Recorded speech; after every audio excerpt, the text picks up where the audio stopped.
Hello everyone, my name is Rohit Sharma. I am the founder and CEO of Matrix Labs Private Limited. I welcome you all. आज मैं आपको मिलवाना चाहता हूँ एक ऐसी personality से जो पिछले 25 साल से फार्मा में हैं और मैं उनसे रिक्वेस्ट करूँगा कि वो अपने एक्सपीरियंस हमारे साथ शेयर करें और मैं वेलकम करता हूँ यादवेंद्र मिश्रा जी। सर धन्यवाद। मैंने अपने करियर की स्टार्ट 1997 में एज ए मेडिकल रेप किया था। इन 25 सालों में मैंने 1997 से लेकर के और 2019 में 2019 तक मेडिकल रेप से एरिया मैनेजर से रीजनल हेड डिफरेंट कंपनी में किया, जिसमें कुछ MNCs थी लाइक FTC, फ्लेमिंगो, एल्केम, कुछ मीडियाकर कंपनीज थी। 2 कंपनियों को हम लोगों ने लॉन्च भी किया। 2019 में जब कोविड स्टार्ट हुआ उस समय कुछ ऐसे सर्कमस्टेंसेस थे कि मुझे अपनी जॉब को लेफ्ट करना पड़ा और 2 साल तक मैं इस फार्मा फील्ड से दूर रहा। 2021 में पुनः मैं सेकेंड यूनियन के लिए स्टार्ट हुआ, अपना तैयारी किया कि कुछ ऐसा किया जाए, ऐसे लोगों से जुड़ा जाए, ऐसी कंपनी से जुड़ा जाए जहाँ पे हमारी जो कोर वैल्यूज़ है वो बिल्कुल मेंटेन रहे, क्योंकि समय तो ज़्यादा हो चुका था।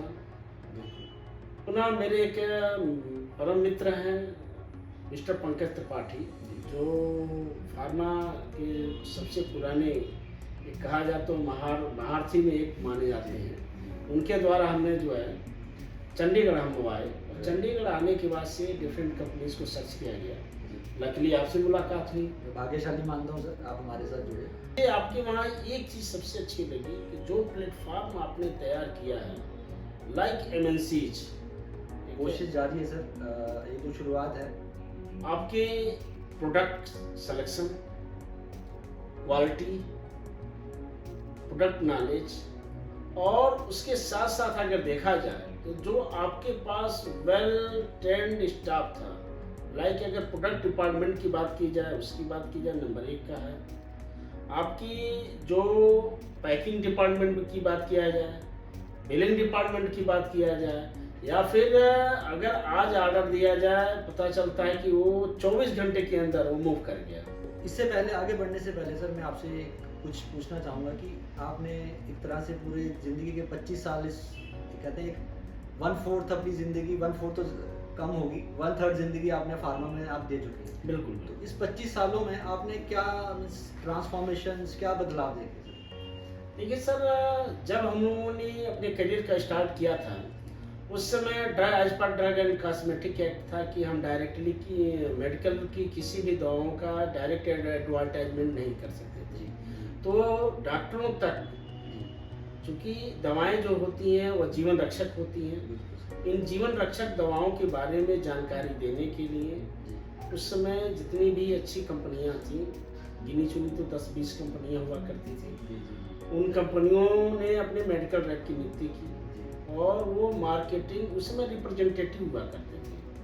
कालांतर में 2006 के बाद से वो रिप्रेजेंटेटिव शब्द हट करके वो सेल्स पर्सन हो गया। जी।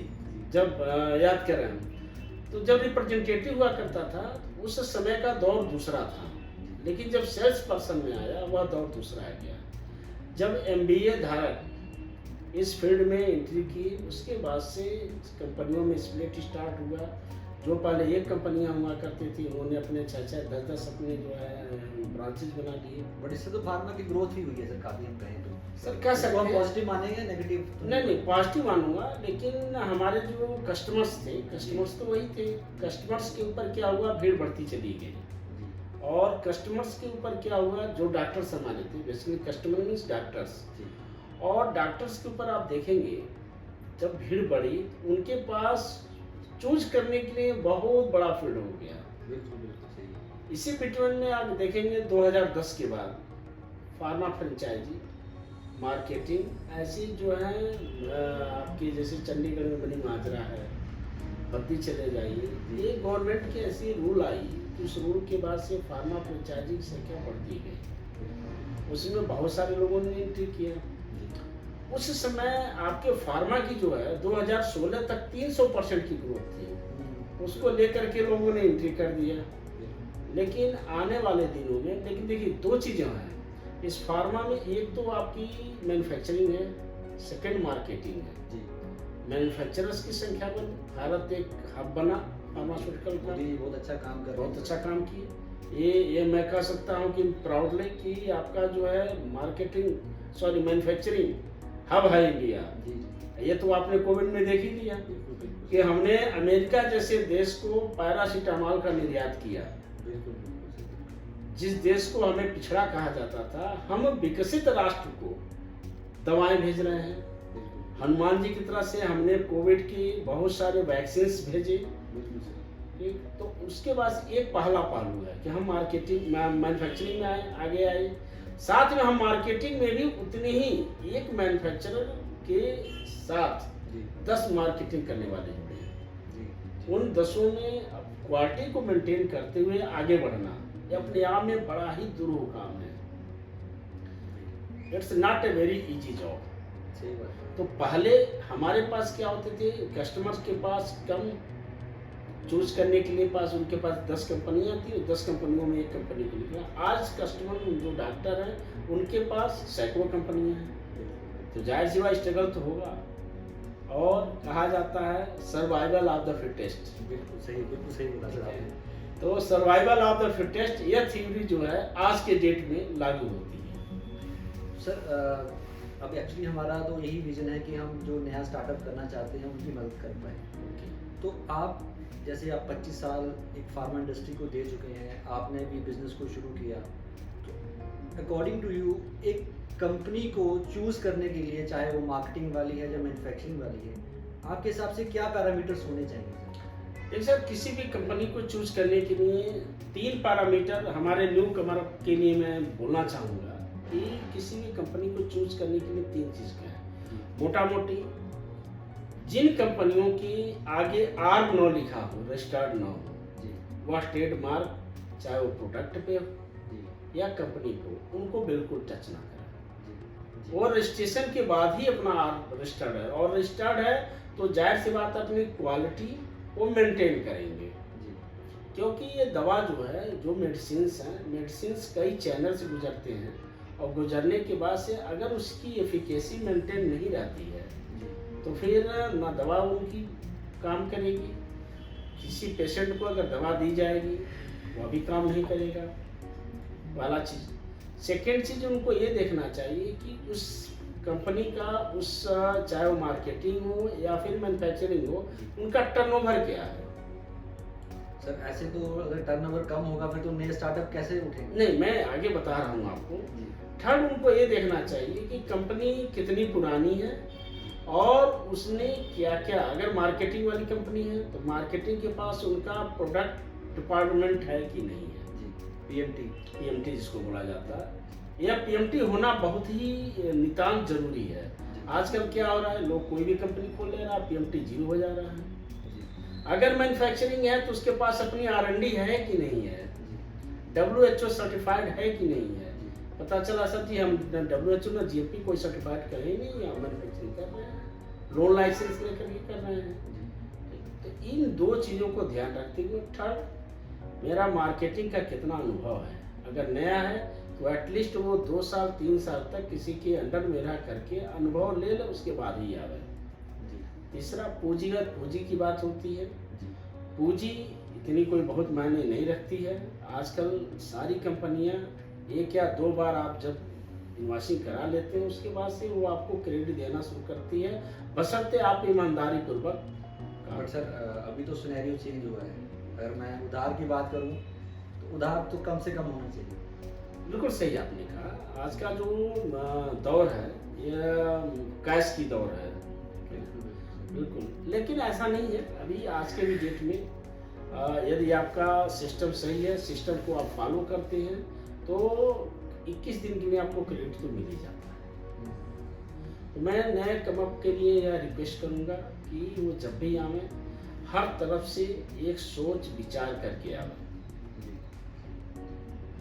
और अब मैं सीधा क्वेश्चन पूछूंगा कि आपने मैट्रिक्स को क्यों ज्वाइन किया?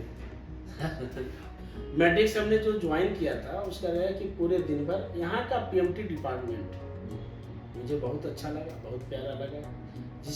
जो भी प्रोडक्ट आपने लॉन्च किया था, जो भी प्रोडक्ट आपके पास थे, इजी एंड कैची नेम था, जो कि मार्केटिंग के लिए सबसे पहला स्टेप होता है। सेकंड हमने देखा क्वालिटी, जो क्वालिटी हमने एमएनसीज में देखी वो सारी क्वालिटी आपने मेंटेन किया हुआ था। बिल्कुल सर, हमारी कोशिश जारी है। फिर अच्छा आपके प्रोडक्ट के साथ साथ आपने जो मार्केटिंग के लिए जो भी टूल्स चाहिए वो सारे टूल्स मौजूद थे, चाहे वो डिटेलिंग फोल्डर हो, बैग हो, विजुअल एड हो, जो डिटेलिंग फोल्डर है विजुअल एड एक ही है, या फिर जो ग्रोसरीज है। आपके वहाँ अगले 6 महीने 1 साल तक के लिए ईच एंड एवरी क्वार्टर्स के लिए सारी प्लानिंग बनी हुई है कि इस क्वार्टर में कौन सा गिफ्ट देना है, मुझे प्रोवाइड करना है, इस डॉक्टर के लिए इस क्वार्टर के लिए मुझे क्या करना है। ये अपने आप में बहुत बड़ी चीज़ है सर, प्लानिंग। और प्लानिंग को एजुकेट आप जो कर रहे हैं, एजुकेट करना भी अपने आप में एक बहुत बड़ी चीज़ है। ठीक, साथ में आपका जो मैड्रिक्स टाइम्स था, matrix times one of the best, मैं कहूँगा कि एक बहुत बड़ा टूल्स था हम लोग के लिए। तो ये सारी चीज़ें जो है मैड्रिक्स की तरफ, और साथ में आपका व्यवहार, वो आपकी सादगी, वो पुराना अनुभव या एसोसिएशन मुझे मैड्रिक्स की तरफ खींचा। धन्यवाद सर, धन्यवाद।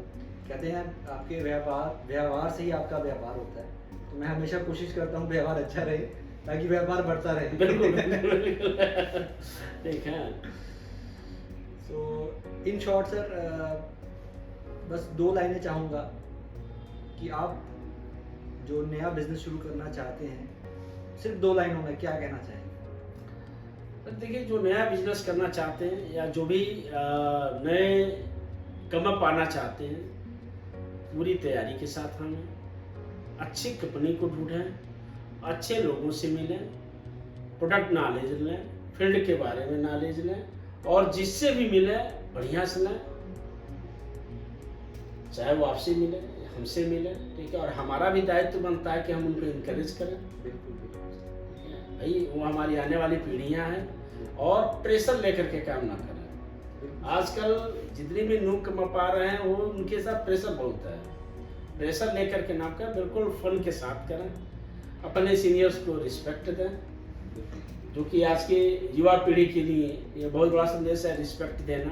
ठीक है, ट्रेनिंग जरूर लेना है इस फील्ड में आने के लिए। अगर मार्केटिंग में आना चाहते हैं तो विदाउट ट्रेनिंग मत आएं। ठीक है, कम्युनिकेशन स्किल को डेवलप करें अपने, ये सब सारी चीज़ें इन शॉर्ट कर सकते हैं। और सबसे लास्ट और पहला ये कह सकते हैं, ईमानदारी, honesty is the best policy. इसको मत त्यागें। ठीक है, जो चीज़ कमिटमेंट, जो भी कमिटमेंट उनको करना है उसको पूरा करें। तो आपने हमें अपना समय दिया सर, बहुत बहुत धन्यवाद। और हम इसी तरह कुछ ना कुछ जो नया फार्मा स्टार्टअप करना चाहते हैं, अपनी कुछ वैल्यू एडिशन करते रहेंगे।